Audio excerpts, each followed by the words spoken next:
perilaku mereka tuh buruk.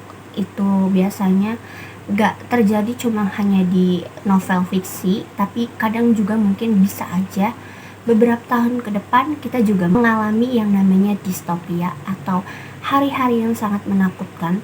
Jadi daripada kelamaan, apa aja sih novel yang bikin kalian bakal merinding? Halo guys, welcome back to my YouTube channel. Balik lagi di segmen Starbook.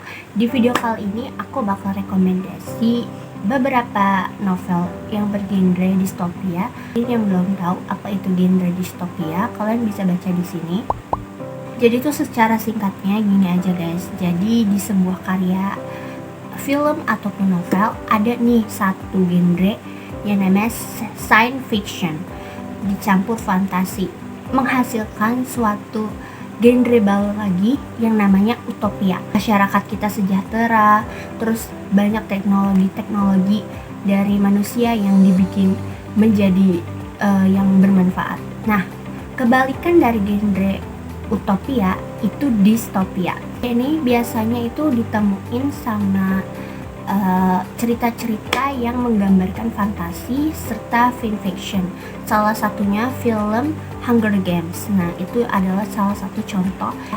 Istilahnya masyarakatnya itu sudah makin menakutkan. Distopia ini itu biasanya cenderung dengan masyarakat yang semakin menurun sosialisasinya. Perilaku mereka tuh buruk. Itu biasanya gak terjadi cuma hanya di novel fiksi, tapi kadang juga mungkin bisa aja beberapa tahun ke depan kita juga mengalami yang namanya distopia atau hari-hari yang sangat menakutkan. Jadi daripada kelamaan, apa aja sih novel yang bikin kalian bakal merinding? Semoga aja kita ke depan dunia kita gak kayak gini. So, apa aja novelnya? Langsung aja ke videonya. Buat kalian yang udah tahu salah satu genre Terelie, mungkin kalian bakal nggak sama bukunya. Ya betul, bukunya adalah Buku Hujan. Nah, mungkin banyak teman-teman yang nggak tahu kalau misalnya Buku Hujan ini itu mengangkat genre distopia juga guys. Jadi di sini juga nggak menampilkan isu romantis aja, tapi menggambarkan bagaimana masa depan ketika dunia itu semakin memburuk, ketika populasi manusia semakin meledak dan bumi kita ini udah nggak baik-baik aja.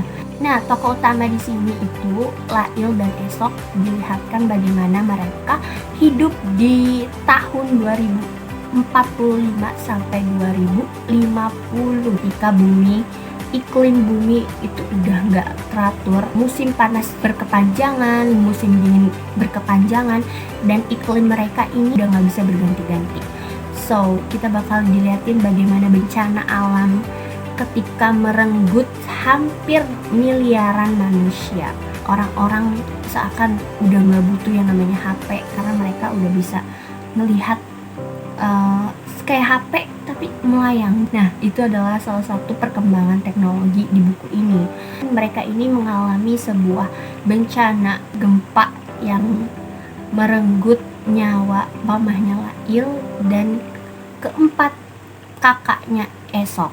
Mereka ini akhirnya berteman melewati hampir 5 tahun pasca bencana itu. Kita dilihatin bagaimana keadaan bumi. So, kalian bakal nemu di buku ini.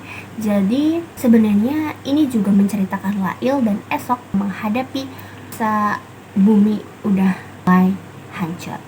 Buat kalian yang penasaran sama bukunya, langsung aja baca.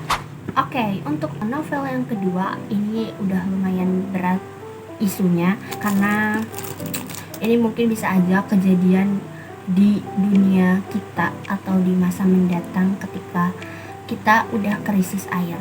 Bukunya adalah buku ini. Buku ini adalah karya dari Neil Shusterman yang terbit pada 2018 dan aku punya yang versi terjemahan dari Gramedia. Judulnya itu Dry atau Kering. Seperti yang tadi aku bahas, mungkin aja kita bisa mengalami ini di masa mendatang ketika kita udah gak peduli sama bumi, yaitu krisis air. Betul banget.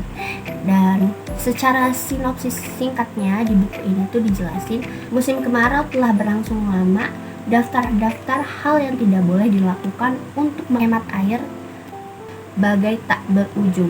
Jangan menyiram tanaman, jangan mengisi kolam berenang, jangan mandi lama-lama.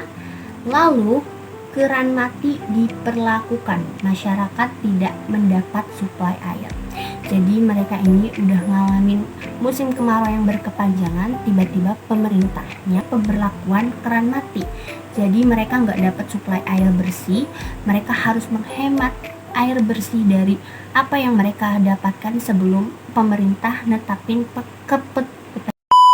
sebelum pemerintah ngasih keputusan itu. Jadi di sini kita bakal dilihatin dari sudut pandang 5 orang tokoh. Nah, kalau yang di cerita pertama itu ada Alicia. Ketika kedua orang tuanya ini pergi untuk mencari air dan tidak pulang-pulang. Nah, Alicia berserta adiknya ini harus cari tahu kemana orang tuanya hilang dan bagaimana cara mereka bertahan hidup ketika airnya sudah krisis. Nah, di sini nggak cuma dikasih dari sudut pandang Alicia, kita juga bakal nemu dari sudut pandangnya Kelton, itu tetangganya Alicia, terus ada Jacques, terus ada Henry. Nah, mereka ini nanti ketemu lah di suatu tempat, jadi saling benang merah gitu. Nah, mereka ini bertahan hidup untuk mencari pengungsian yang disediakan pemerintah. Ada satu tokoh namanya Kelton, dia dan keluarganya ini udah siap banget.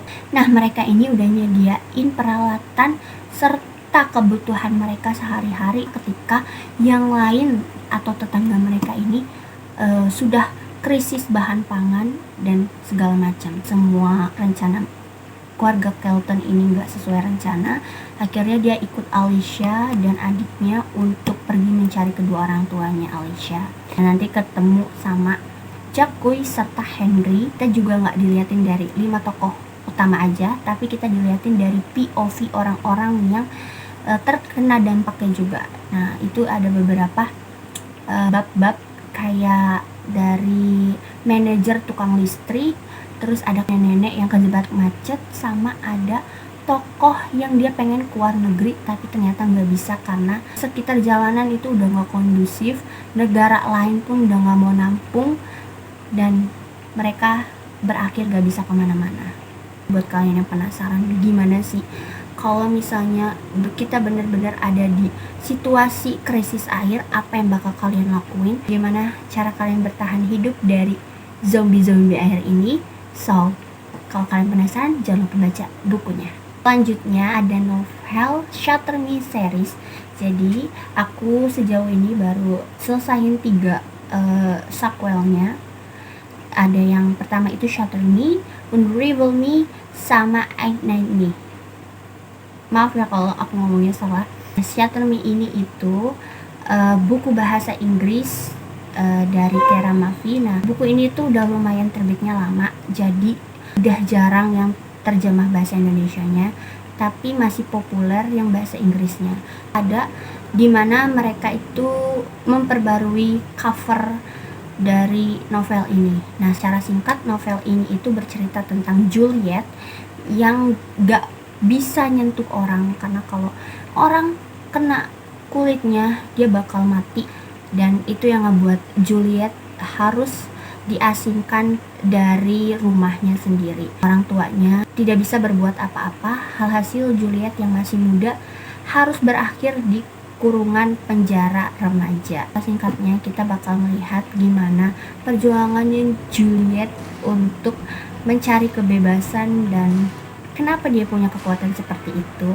Kalau misalnya kalian fokus sama ceritanya Juliet, itu emang ini ceritanya tentang romantis ya guys. Buat kalian yang mungkin tahu di TikTok itu lumayan banyak banget orang yang ngebahas Aaron Warner. Nah, itu adalah salah satu tokoh dari cerita Shatter Me. Aaron Warner ini adalah komandan Bupati Sektor 45. Jadi ceritanya itu memang ada unsur distopianya ketika penguasa negara ini pengen kita memulai kehidupan yang baru. Jadi itu pengen ngehapusin semua peraturan-peraturan atau pengen ngehapusin semua apa yang kita pelajari selama ini. Nah, kayak buku-buku mereka musnahkan, orang-orang yang mau atau melawan otoritas dari para petinggi itu dihanguskan, dan kita juga dikasih lihat bagaimana keadaan di luar ketika udah banyak pohon-pohon gundul, kita udah nggak bisa dapat makanan sehat, kita udah dipandang rendah sama manusia, dan kalian bakal ketemuin peristiwa-peristiwa itu di buku ini. Nah, untuk Short Term yang pertama itu kita cuma baru dilihatin dari sudut pandangnya Juliet, tapi di Unravel Me itu bakalan seru banget karena di situ ada sebuah organisasi yang menentang kebijakan sektor 45 gini. Nah, nanti bakalan seru banget pastinya. Nah, sebenarnya ini kita nggak bakal dikasih lihat dengan perkembangan atau bagaimana cara kita atasi masalah ini, tapi kita dikasih lihat dari banyaknya bumbu-bumbu romantis dari Juliet dan Aaron Warner. Buat kalian yang penasaran sama genre fantasi, action, terus genre distopia juga, kalian wajib baca buku ini. Nah, selanjutnya aku pengen rekomendasi kalian untuk baca judul Palaga Nusantara. Nah, Palaga Nusantara ini itu adaptasi dari Wattpad. Jadi bukunya emang sempat dicetak jadi buku, tapi sekarang udah jarang banget karena waktu itu aku pernah nyari di Gramedia tuh udah nggak ada. Aku akhirnya baca di Ipusnas kalau nggak salah. Nah, di Ipusnas itu ada.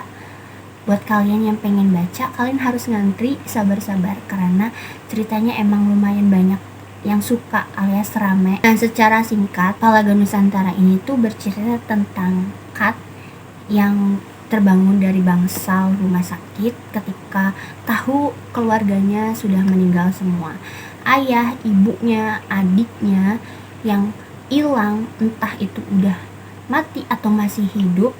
Jadi dia masih pengen cari adiknya yang hilang. Itu petunjuk dari orang asing. Kalau Kat pengen tahu adiknya di mana, dia harus ngikutin petunjuk orang itu untuk nemuin robot cerdas. Itu namanya Garda. Dari sana Garda ini itu dikunci sama pemiliknya agar tidak disalahgunakan sama otoritas yang gak mau bertanggung jawab.